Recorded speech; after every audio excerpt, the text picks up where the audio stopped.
Hello everyone, welcome to the Ozark Outpost in Dixon, Missouri. This is the January 1938 recap for Operation Frostbite. This isn't going to take very long because this was a pretty fast and non-eventful round. Germany didn't do anything to speak of this turn. They didn't even really shift forces around too much. They just added a little bit of stuff on. The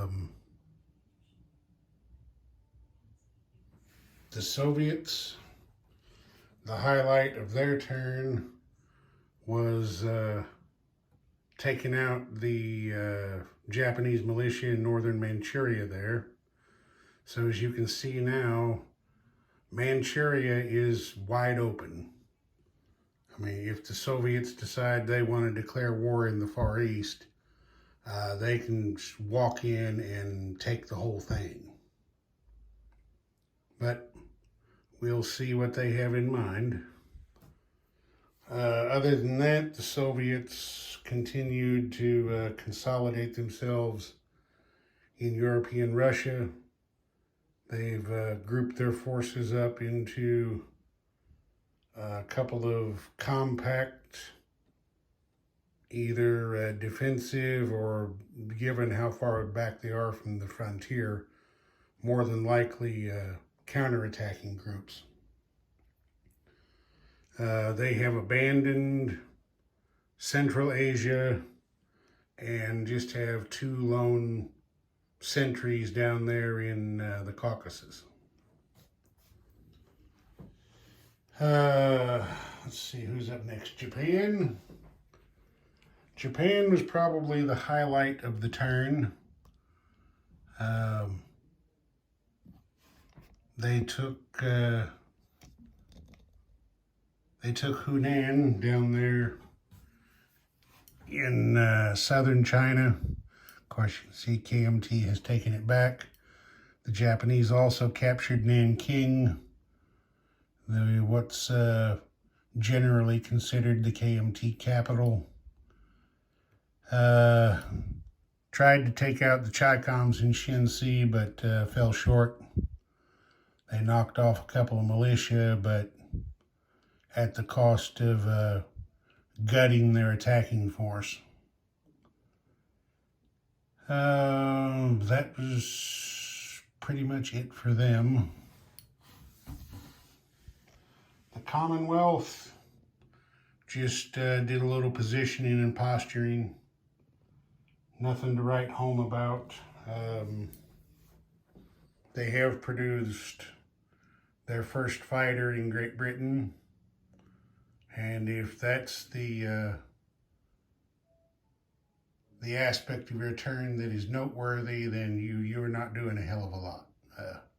Well, I guess you could say the other thing they did was they answered the Italian reinforcement in North Africa with a minor factory of their own in eastern Egypt.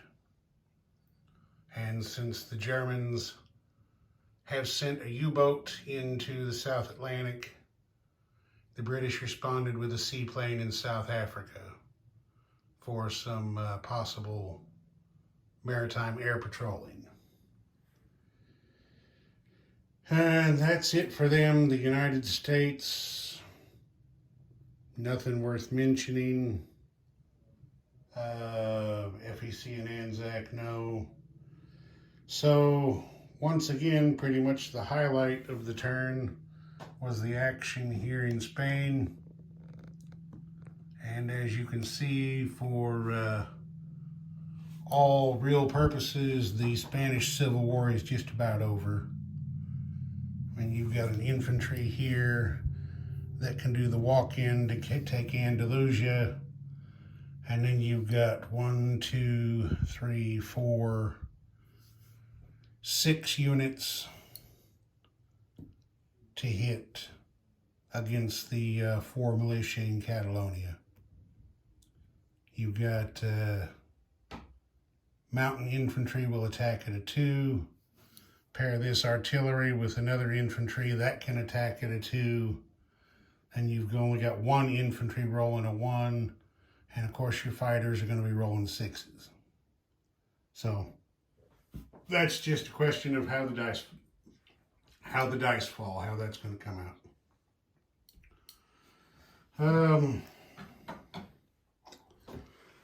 That's about it there. We'll come over and take a good look at the income chart. So we're going to have to back out a little bit. There we go. Japan is still leading the way with 25.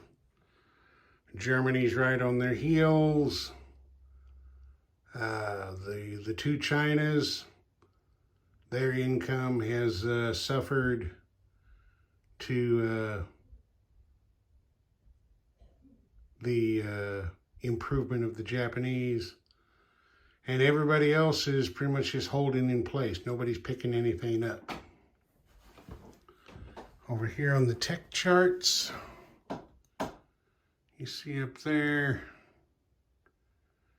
Germany's got, 3, 4, 5 techs on the board. Soviets have 3, Japanese 2, Italy 1. Down here, the United States has 5 on the board. Great Britain and France 1 each. As I said in the last video, though, for the number of dice they have thrown, that's a very pathetic showing for the United States. They're going to have to do better. All right, let's just look around here real quick. Here's the situation down in Anzac. And of course, the South Pacific. Nothing too much has changed really since the initial game setup. Central Pacific is about all the same. There's the Japanese home islands. As I said, the situation in the Soviet Far East and Manchuria, China.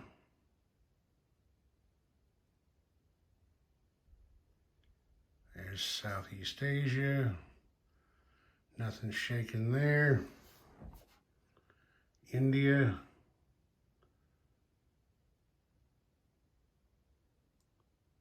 The Middle East. Nothing's changed there. There's Africa. The situation in North Africa. The West, not really too much has changed. Here's the Royal Navy and the Kriegsmarine jockeying for position. It's the situation in Gibraltar and Spain. The rest of the Med.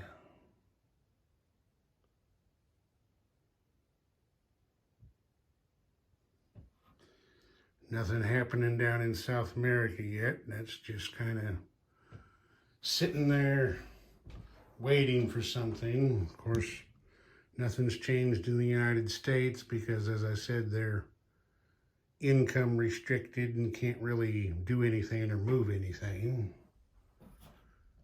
There's Western Europe. Italy. British Home Isles.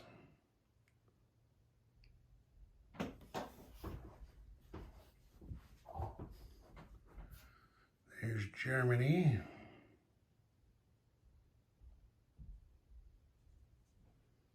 Scandinavia.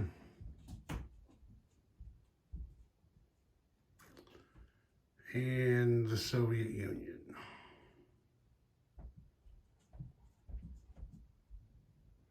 Well, I guess I forgot Eastern Europe, but nothing has happened there yet. And here's the situation on the American West Coast. Okay, that'll do it. Next up, it's going to be Mark the Shark in Germany in July 38. Ozark Outpost. Over and out.